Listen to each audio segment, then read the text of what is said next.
अपने spiritual leaders जो हैं उनके, वो क्या मैसेज दे रहे हैं। तो जैसे जो फेमस क्रिटिसिज्म है प्रेमानंद महाराज जी के ऊपर, वो ये आता है, जो लोग क्रिटिसाइज करते हैं उन्हें ऑल ओवर द वर्ल्ड, कि वो लिव इन रिलेशनशिप्स के खिलाफ बोलते हैं, कि एक तरफ तो वो बहुत ही सेम सेक्स LGBTQ कम्युनिटीज को सपोर्ट करते हैं और दूसरी तरफ लिव इन रिलेशनशिप की बदनामी करते हैं। ये क्रिटिसिज्म उनको बहुत दिया जाता है कि एक तरफ तो वो राधा कृष्ण के प्यार को आइडियलाइज करते हैं, राधा जी के पूरे कैरेक्टर को काफी प्रमोट करते हैं, और वहीं दूसरी तरफ लिव इन रिलेशनशिप्स को क्रिटिसाइज करते हैं। आचार्य प्रशांत और उसके चेलों को सुनने से ऐसा लगता तो है कि कहीं ना कहीं उनका जो माइंड है वो बिविल्डर्ड है। प्रशांत को देखने से ऐसा लगता है कि जब वो कुछ बोलता है तो ऐसा लगता है कि ये व्यक्ति प्रश्न का उत्तर नहीं दे रहा, ये व्यक्ति स्वयं एक बहुत बड़ी कन्फ्यूजन में है। वो प्रश्न को सुन करके, इसके फेस को देख करके ऐसा लगता है कि इसके अंदर कहीं ना कहीं उस प्रश्न को लेकर के कोई कन्फ्यूजन है। जो ये उत्तर दे रहा है ये पूर्ण रूप से सही उत्तर नहीं है, किंतु फिर भी इसको देना है, क्योंकि जिस व्यक्ति में हमारी श्रद्धा अधिक हो वो व्यक्ति कुछ भी बकवास करे। जिस व्यक्ति में हमारी श्रद्धा हो वो व्यक्ति कुछ भी बकवास करे, कुछ भी प्रलाप कर दे, कोई छोटी मोटी बात भी कह दे तो व्यक्ति को बहुत बड़ी लगने लगती है कि वाह देखो इन्होंने क्या बात कह दी, जो बहुत नामचीन व्यक्ति हो। और यदि व्यक्ति नामचीन नहीं है, यदि अमुक कोई भी व्यक्ति हो, यदि उसमें उस व्यक्ति की श्रद्धा नहीं है, उसने यदि बहुत बड़ी बात भी कर दी हो तो भी एक व्यक्ति को लगेगा नहीं इसने तो बहुत छोटी सी बात कही है, इस बात में क्या है। ये होता है, ये सभी के साथ होता है, ये आपके साथ भी होता है, ये मेरे साथ भी होता है, ये हर उस व्यक्ति के साथ होता है जिसकी श्रद्धा किसी एक व्यक्ति में होती है। यदि हमारी श्रद्धा उस व्यक्ति में है तो उसको देख करके लगता है, छोटी बात यदि भी वो बोल भी देगा तो भी लगता है कि इसने बहुत बड़ी बात कर दी। अब ये जो लड़की है कहती है राधा कृष्ण भी तो लिव इन रिलेशनशिप में रहे हैं, ऐसी बकवास ही करती है। और कहती है वही प्रेमानंद महाराज जी जो हैं वो फिर लिव इन रिलेशनशिप का खंडन क्यों करते हैं। तो बात ऐसी है, तुमने भगवान श्री कृष्ण और राधा रानी के स्वरूप को भी समझा नहीं है, और जब तुमने समझा नहीं है क्योंकि तुम्हारी श्रद्धा भी नहीं है उनमें, तो क्योंकि तुम्हारी उनमें श्रद्धा नहीं है, तुमने उनको समझा नहीं है, तो तुम कुछ भी प्रलाप कर दो वो बात नहीं।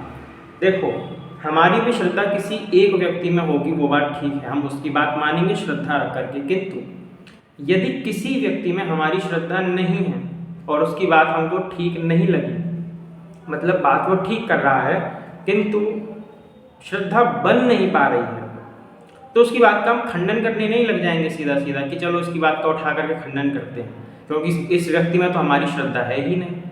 क्योंकि हमारी अपने माता पिता में श्रद्धा है, इसका अर्थ ये नहीं ना कि दुनिया भर के जितने लोग हैं उनके माता पिता को हम गाली देते फिरेंगे, इसका अर्थ ये नहीं हो जाता।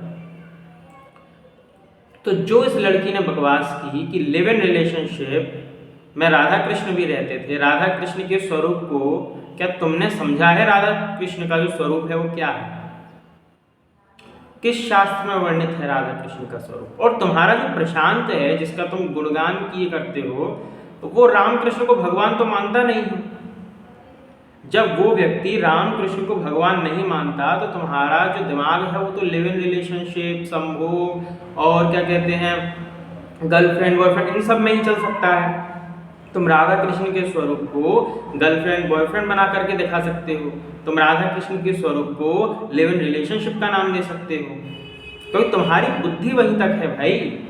तुम्हारा प्रशांत जो है वो पहले गंजेड़ी नशेड़ी रह चुका है, अब जो गंजेड़ी नशेड़ी व्यक्ति रह चुका है नशा कहीं तो करेगा, वो जो नशा है अंदर उसके छुपा हुआ वो किसी ना किसी तर्ज में बाहर तो आएगा ना, वो अपनी फ्रस्ट्रेशन इन सब पर निकालता है, ये सब बकवास करके। धर्म को सब्जेक्टिव बोल देने से कितने फॉलोअर हो गए प्रशांत के, धर्म को सब्जेक्टिव बोल देने से। जिस व्यक्ति को धर्म का ध भी न मालूम हो वो व्यक्ति बता रहा है कि धर्म सब्जेक्टिव है। अच्छा, जब इस लड़की ने ये कहा कि धर्म सब्जेक्टिव है तो प्रेमानंद महाराज जी ने जब ये कहा, और बात प्रेमानंद महाराज की भी नहीं है, बात तो शास्त्रों की है, क्योंकि लिव इन रिलेशनशिप शास्त्रों में अलाउ नहीं है और उन्होंने वही कहा। तो यदि धर्म तुम्हारे अनुसार सब्जेक्टिव है और एक क्षण को हम ये मान लें कि उन्होंने जो लिव इन रिलेशनशिप में रहने के लिए मना किया, जो बात कही, वो सब्जेक्टिव है, समझो इस बात को, वो सब्जेक्टिव है उनके अनुसार। और यदि वो बात सब्जेक्टिव है इनके अनुसार, तो फिर इनको उनका विरोध करने का अधिकार कहाँ से प्राप्त हुआ? क्योंकि धर्म तो इनके अनुसार सब्जेक्टिव है, और जब धर्म इनके अनुसार सब्जेक्टिव है और यदि कोई व्यक्ति अपने सब्जेक्टिव धर्म को किसी को बता रहा है, उसका प्रचार कर रहा है, तो उसमें आपत्ति क्या है? क्योंकि जब धर्म सब्जेक्टिव है तो कहीं ना कहीं जो प्रशांत है वो जिस धर्म का प्रचार कर रहा है वो कहता है मैं सनातन धर्मी हूँ, अपने आप को वेदांती के रूप में ख्यापित कर रखा है ना उसने। तो जो वो प्रचार प्रसार कर रहा है फिर तो वो भी सब्जेक्टिव है। जैसा कि आचार्य प्रशांत कहता है कि हम सभी आत्मा हैं, तो ये सब्जेक्टिव हो सकता है ना उसका मत कि हम सब आत्मा हैं। किंतु यदि व्यवहारिक रूप से देखा जाए तो वो आत्मा वह किस शरीर के अंदर रही है, वो उसको एक शरीर भी तो चाहिए आत्मा को रहने के लिए। आत्मा स्वतंत्र रूप से नहीं है, अभी आत्मा जो है वो एक शरीर के अंदर है, अभी वो लिबरेट नहीं हुई है, वो अभी लिबरेटेड सोल नहीं है, वो अभी शरीर के बंधन में है। जैसा जैसा शरीर को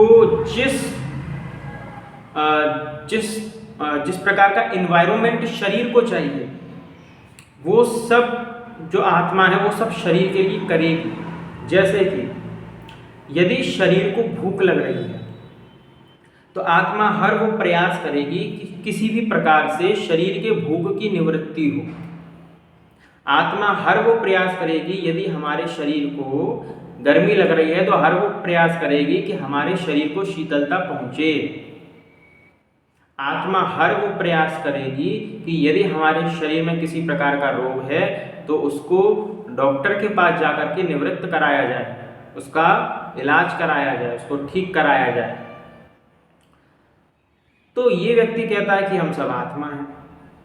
अब भगवान, यदि ये व्यक्ति, ये देखो, अब जो प्रशांत कह रहा है कि हम सब आत्मा हैं, तो भगवत गीता में आत्मा क्या बताई गई है, आत्मा का क्या स्वरूप बताया गया है श्री कृष्ण के द्वारा? नैनम छिद्दन्ति शस्त्राणि नैनम देहति पावका नाश्यन्यम क्लेद्यंतपो ना शोषति मारुता। आत्मा को मारा नहीं जा सकता, आत्मा को काटा नहीं जा सकता, आत्मा को सुखाया नहीं जा सकता, आत्मा को गलाया नहीं जा सकता, आत्मा को मारा नहीं जा सकता। और जब आत्मा को न मारा जा सकता है, न गलाया जा सकता है, न काटा जा सकता है, न सुखाया जा सकता है, और प्रशांत के वचनों के अनुसार जब तुम सभी आत्मा हो तो तुम्हारे लिए तो कोई कानून भी अप्लाई नहीं होता, और तुम्हारे लिए तो भोजन आदि की भी आवश्यकता नहीं है, किंतु तुम्हें भोजन भी चाहिए। आत्मा को तो काटा नहीं जा सकता, लेकिन यदि अभी तुम्हारे ऊपर कोई तलवार चला दे, तुम्हारे शरीर पे कोई बंदूक तान दे, गोली चला दे, तो अभी तुम FIR करने चले जाओगे उस व्यक्ति के खिलाफ। क्यों? क्योंकि उस व्यक्ति ने तो, तुम आत्मा हो, उस व्यक्ति ने आत्मा को गोली मारी या आत्मा को तलवार चलाई। और भगवत गीता में श्री कृष्ण कह रहे हैं नैनम छिद्दन्ति शस्त्राणि, कोई भी शस्त्र आत्मा को काट नहीं सकता। तो उस व्यक्ति ने तो तुम्हारे कथन के अनुसार आत्मा पर शस्त्र का प्रहार किया, और जब आत्मा के ऊपर शस्त्र का प्रहार किया तो उस पर तो कोई प्रभाव नहीं पड़ना चाहिए था, किंतु तुम्हारे ऊपर तो प्रभाव पड़ा, और जिसके कारण तुमने उस व्यक्ति के अगेंस्ट FIR दर्ज कर दी। अब बेचारा खाम में पुलिस के केस में फंस गया।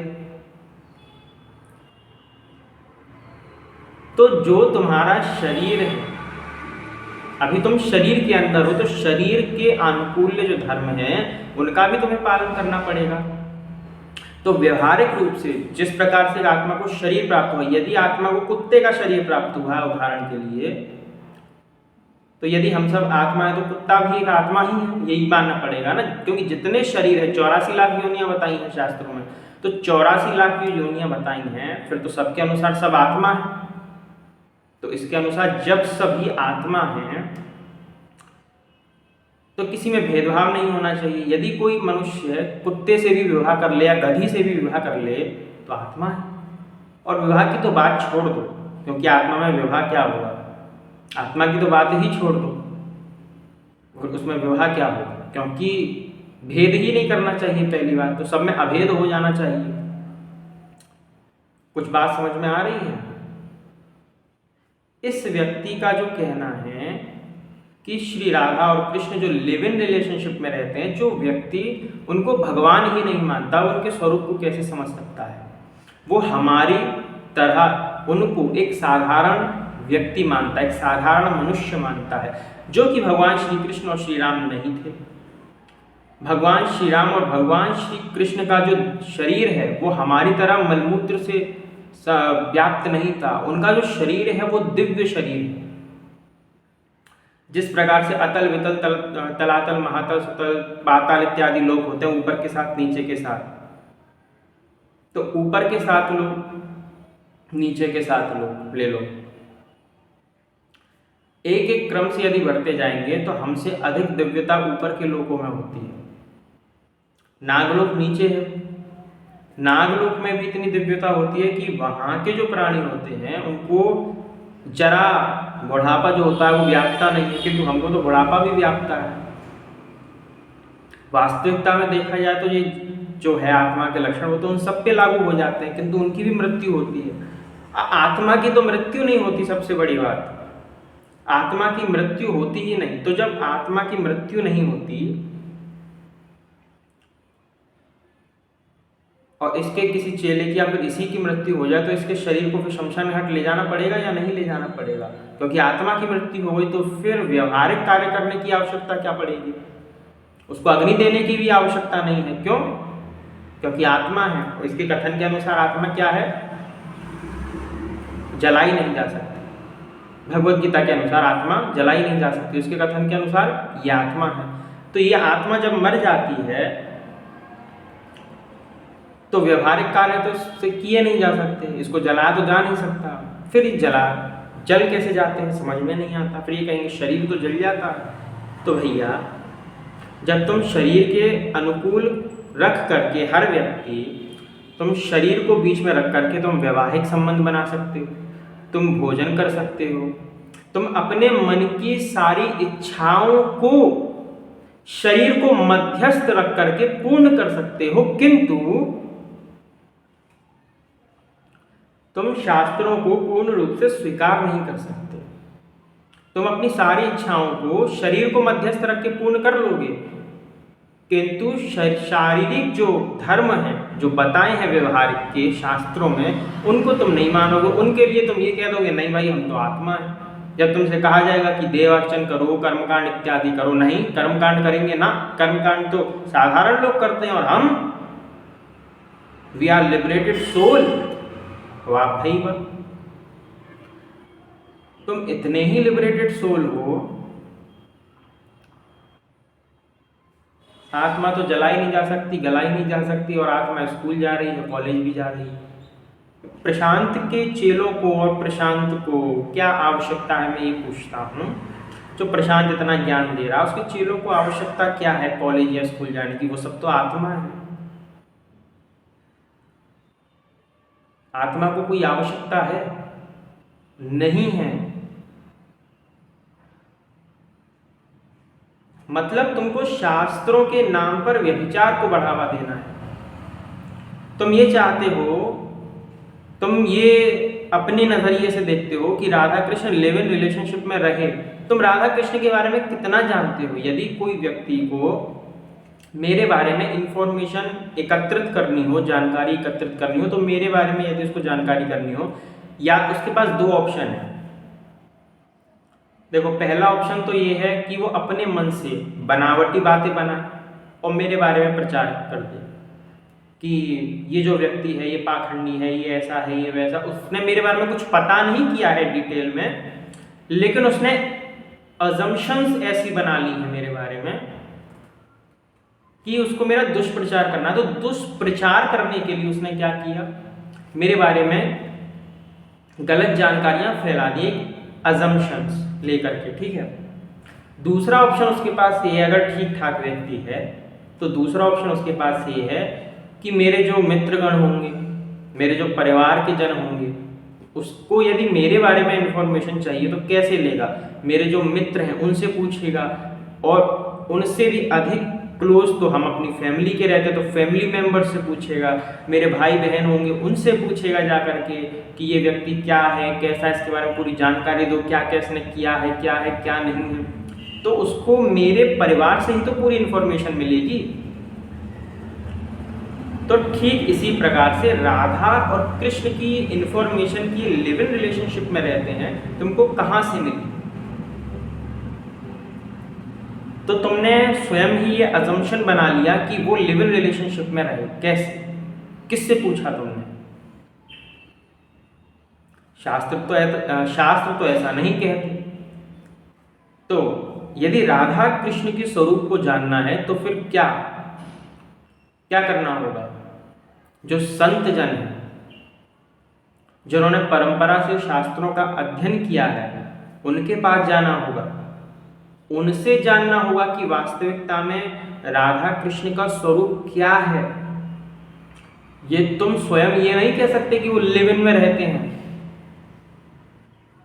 मतलब तुमको चाहिए कि लिव इन रिलेशनशिप का कैसे भी करके समर्थन हो जाए, शास्त्रों से समर्थन हो जाए, जिससे कि हम भी जानवरों की भांति रहे, कुत्ते बिल्लियों की भांति रहे। तुमको किसी ने नहीं रोका कुत्ते बिल्लियों की भांति रहने के लिए, क्योंकि हो सकता है तुम वो हो, तो तुमको कोई नहीं रोक रहा कि तुम उनकी तरह मत रहो, तुम रह सकते हो बिल्कुल, क्योंकि तुमको खुली छूट है।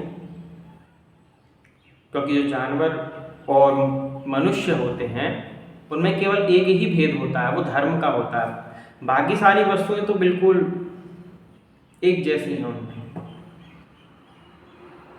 खाना पीना सोना ये सब करना उनमें एक जैसा ही है, सामान्य है, किंतु केवल एक भेद है, वो है धर्म का।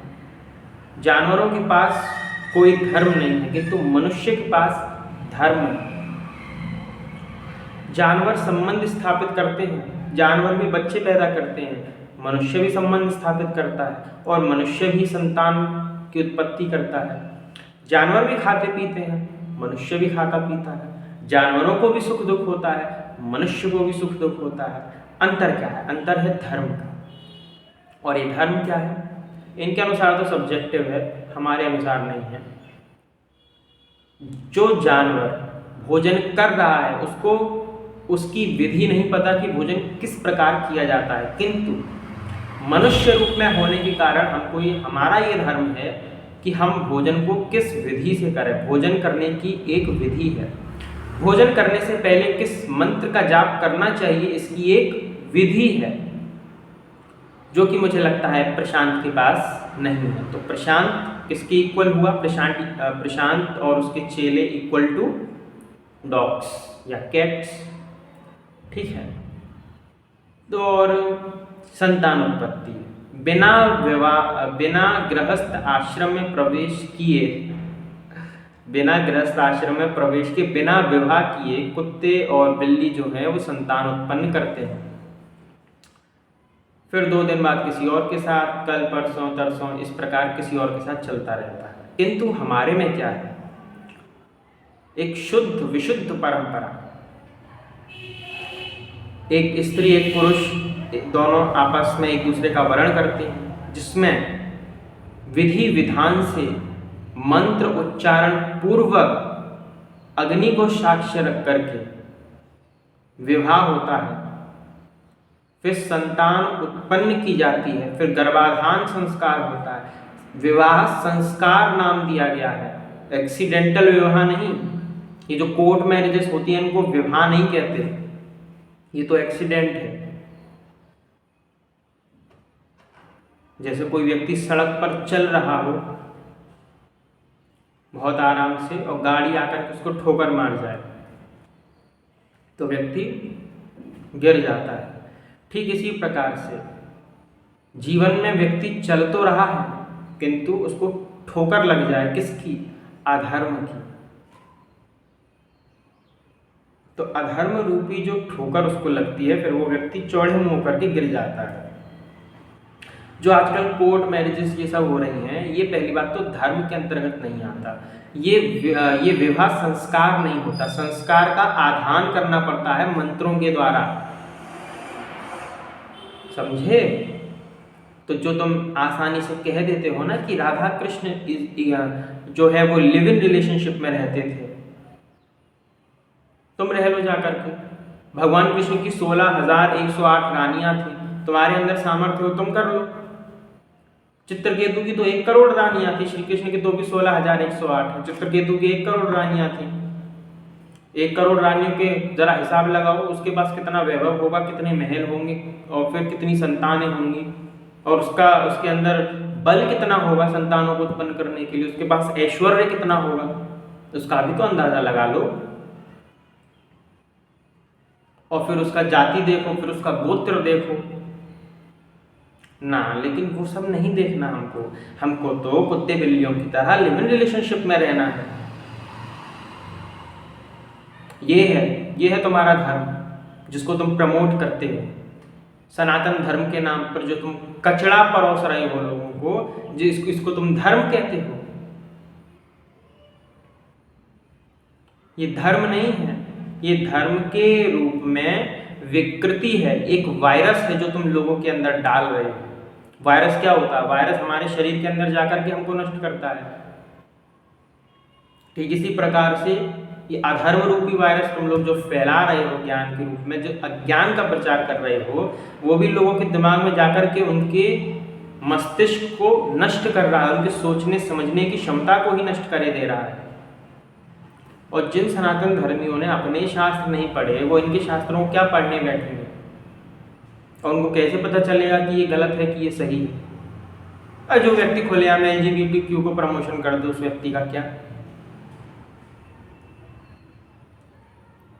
इसके अनुसार तो स्त्री में संबंध बना ले, पुरुष में संबंध बना ले, किंतु विवाह संस्कार नहीं होना चाहिए। कोर्ट मैरिज भले ही कर ले, लिव इन रिलेशनशिप में व्यक्ति रह सकता है इस व्यक्ति के अनुसार, किंतु विवाह करना उस व्यक्ति के लिए अपराध बन जाता है। वो व्यक्ति कह देता है कि संतान उत्पन्न करना तो महिला का शोषण करना हो गया। अरे संतान उत्पन्न करना महिला का शोषण हो गया तेरे लिए, तो माता सीता की जो संतान उत्पन्न हुई उनके साथ भी शोषण हुआ क्या? भगवान श्री राम ने उनके साथ भी शोषण किया था क्या? और भगवान श्री राम, भगवान श्री कृष्ण, इन सब के नाम पे खूब नाम बटोरा जा रहा है, खूब पैसा बटोरा जा रहा है उनके बारे में गलत प्रचार करके, किंतु लोगों को समझ में नहीं आ रहा कि ये व्यक्ति क्या बकवास करे जा रहा है, क्या बोले जा रहा है। मैंने बताया था ना कि जो घी होता है उसको पचाने की सामर्थ्य हर व्यक्ति में नहीं होती। व्यक्ति घी को ही दोष दे दे कि घी खाने से ही मेरा जो है शरीर में रोग प्राप्त हो गया। जब सामर्थ्य नहीं थी तो रोग होगा ही ना। तो तुम्हारे अंदर वो सामर्थ्य नहीं है कि तुम शास्त्रों को पढ़ सको, और बिना गुरु के पढ़ोगे तो तुम्हारी जो बुद्धि है वो बिविल्डर्ड ही हो जाएगी।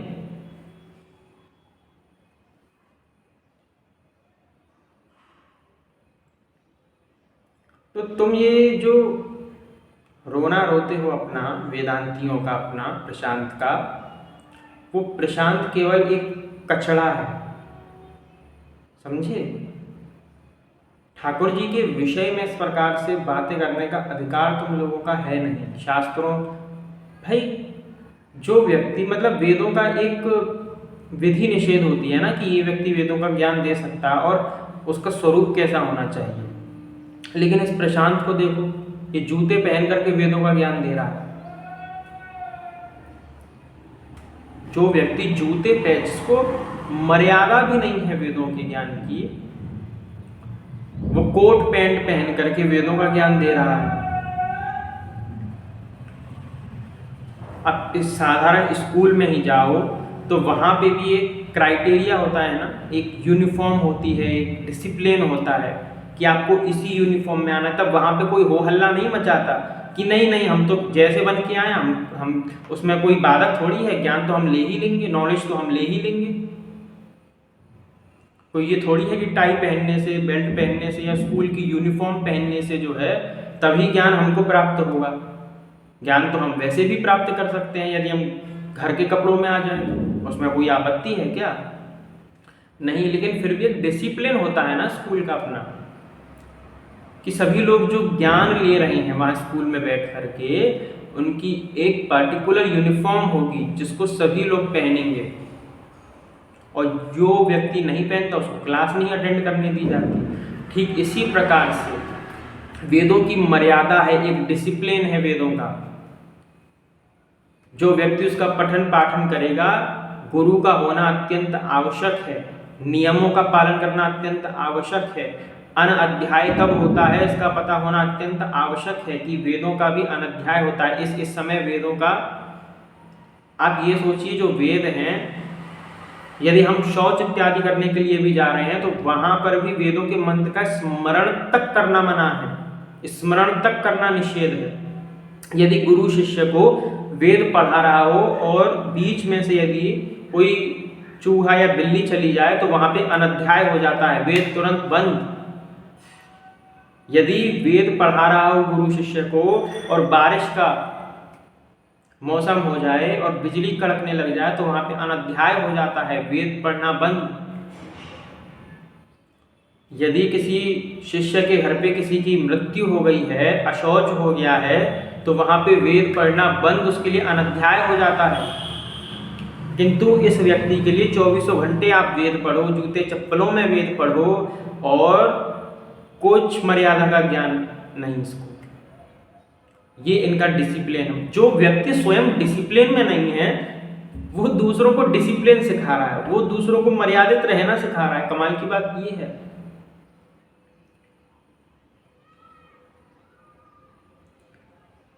जहां माता सीता को कभी ये नहीं लगा कि नहीं नहीं ये सब करना तो गलत है भाई, वैवाहिक जीवन में जीना तो गलत है, लिव इन रिलेशनशिप में रहते हैं चलो।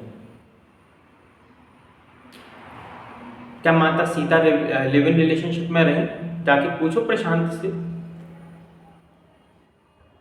क्या सावित्री जी ने ऐसा घृणित कार्य किया?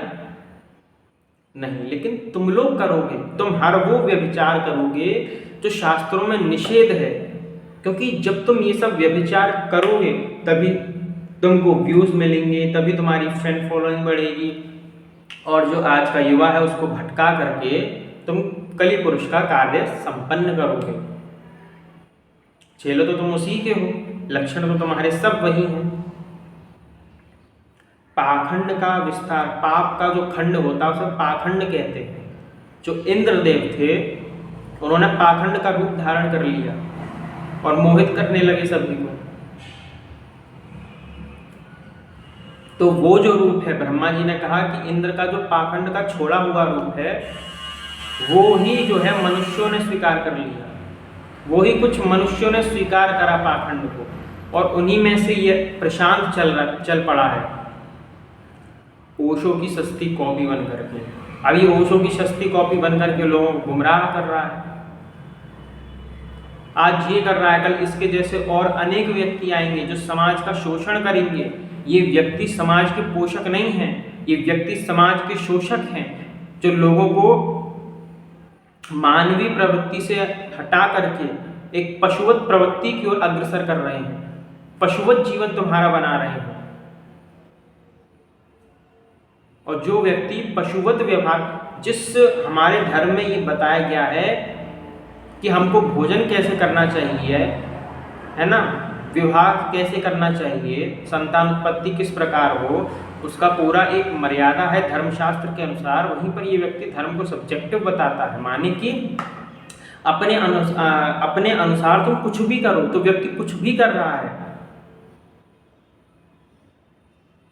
वो अपने प्लेजर के लिए कुछ भी करने को, किसी भी हद तक जाने को तैयार है, क्योंकि उसके अनुसार उसने आचार्य प्रशांत को सुना है और उसके लिए धर्म सब्जेक्टिव है।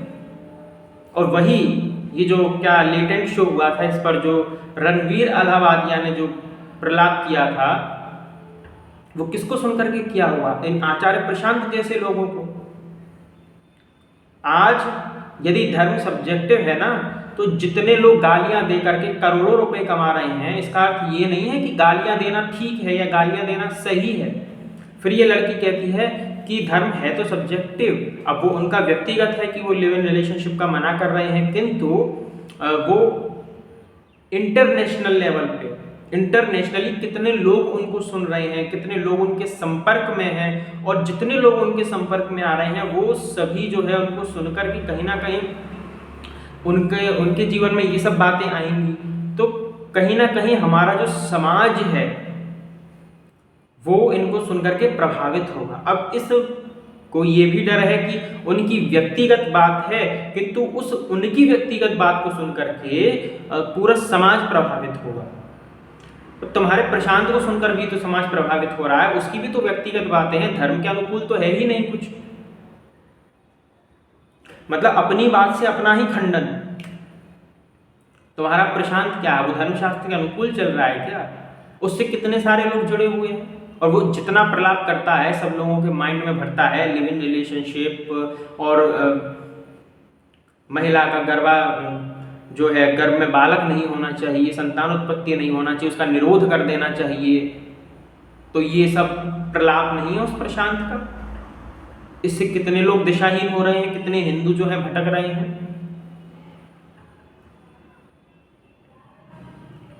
किंतु ये लोग कभी चर्चा का विषय इस बात को नहीं बनाएंगे कि प्रशांत ने इस बात को क्यों कहा जो प्रकृति की देन है।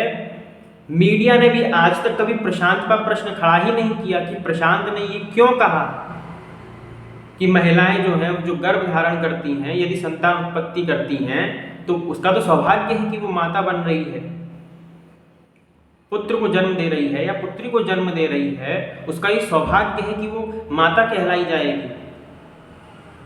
किंतु ये तो उनको वैश्या बनाने में लगा हुआ है, व्यभिचारिणी बनाने में लगा हुआ है, तब तो मीडिया कुछ नहीं बोलती। किंतु मीडिया को फुर्सत कहाँ है उन सब बातों से, बकवास करती रहती है जो दिन भर, कथावाचकों को बुला करके कि आपने ये कह दिया, आपने वो कर दिया, आपने ये कह दिया, सब बातें क्या कथावाचक कर रहे हैं। कभी तुमने प्रशांत को बुला करके पूछा कि तुमने क्या प्रलाप किया है, क्यों बोला है ये सब? कोई चर्चा का विषय नहीं। पूरा मीडिया धूर्त लगा पड़ा है इसके चक्कर में। लोग दिशाहीन नहीं होंगे तो कहां जाएंगे? तो अपने धर्म को जानने के लिए आवश्यक है कि परंपरा प्राप्त गुरुओं से जो आप जुड़े। यदि परंपरा प्राप्त आप गुरुओं से नहीं जुड़ेंगे तो निश्चित है कि आपकी बर्बादी होनी है। और अन्य जो तंत्र हैं वो जो आपको निगलने के लिए बैठे हुए हैं वो आपको निगलेंगे और आप उनसे बच नहीं पाएंगे। फिर गुहार लगाना, बुला लेना इसी प्रशांत को बचाने के लिए, ये केवल मूक बन करके खड़ा रहेगा, एक मूकदर्शी बन करके बचा नहीं पाएगा ये आप लोगों को। ये हिलता हुआ पेंडुलम है, ये कहीं भी लुढ़क जाता है। जहां पे हवा का बहाव दिखा, जिस प्रकार से हवा का बहाव देखते हुए रेत उड़ जाती है उसी तरफ, ठीक इसी प्रकार से हवा का बहाव देखता हुआ ही उसी तरफ रुख मोड़ लेता है जहां पे हवा का बहाव हो। उत्तर है तो उत्तर, पूरब है तो पूरब। ये व्यक्ति का कोई धर्म नहीं, ये व्यक्ति केवल प्रलाप कर सकता है। अच्छा एक बात बताओ, जो लिव इन रिलेशनशिप तुमने भगवान श्री राधा कृष्ण के लिए कहा, यदि लिव इन रिलेशनशिप ठीक है तो तुम अपने माता पिताओं को क्यों नहीं कहते कि हमारे माता पिता जो है वो भी लिव इन रिलेशनशिप में रह ले, पिता किसी और के साथ रह ले, माता किसी और के साथ रह ले और तुम किसी और के साथ रह लो। लिव इन रिलेशनशिप में रहने का इतना शौक चढ़ा हुआ है, अपने घर में एडवाइस दो सभी को कि तुम्हारी माता भी किसी के साथ रहे, पिता भी किसी के साथ रहे और तुम भी किसी के साथ रहो मस्त। लिव इन रिलेशनशिप ठीक है। जो व्यक्ति विवाह का विरोध कर रहा है उसके लिए लिव इन रिलेशनशिप कहां से ठीक हो गया भाई? मतलब अपनी ही बातों में तुम कॉन्ट्राडिक्ट हो, तुम अपनी ही बातों में विरोधाभास उत्पन्न कर रहे हो, तुम्हें खुद नहीं पता सही क्या है, तुम खुद कंफ्यूजन में पड़े हुए हो और तुम चले हो लोगों को धर्म सिखाने के लिए। मूर्ख कहीं के।